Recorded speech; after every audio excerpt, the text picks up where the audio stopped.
Il 4 novembre mi pareva bello partire da un luogo lontano e spesso dimenticato della nostra città, ma quale simbolo, cioè Burano come simbolo delle periferie della nostra città, delle tante città che ha sofferto in quel giorno ma che ha saputo poi affrontare con grande caparbietà in questi 50 anni un rilancio della città.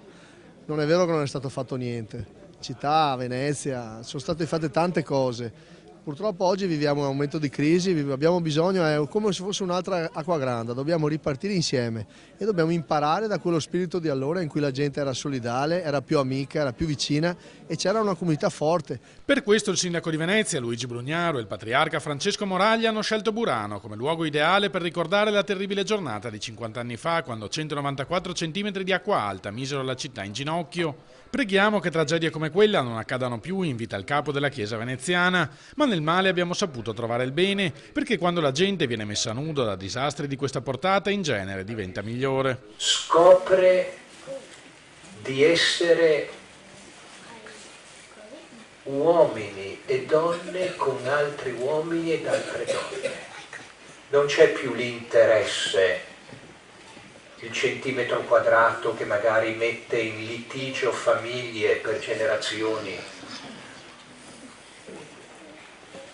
ma si diventa capaci di guardare insieme i problemi. Fu proprio dalla reazione compatta di tutta la comunità all'Acquagranda del 66, ricorda ancora Brugnaro, che partì la battaglia per la salvaguardia di Venezia. La lezione di quei giorni ci deve servire per le sfide di oggi, a partire da quella del Mose, che deve essere completato il prima possibile. È necessario finirlo, le cose che si iniziano si finiscono, deve essere finito nel migliore dei modi, è una grande opera di ingegneria. Ovviamente un cantiere del genere avrà problemi adesso, li ha avuti e li avrà ancora, parlo di quelli sempre costruttivi. E lì siamo lì appunto per voler prendere in mano questa situazione a nome di tutta la città. Cioè bisogna che la città possa vedere e capire nel dettaglio tutto quello che succede. Lo dobbiamo alla fatica di vivere in questo posto meraviglioso che il mondo adora e ci invidia.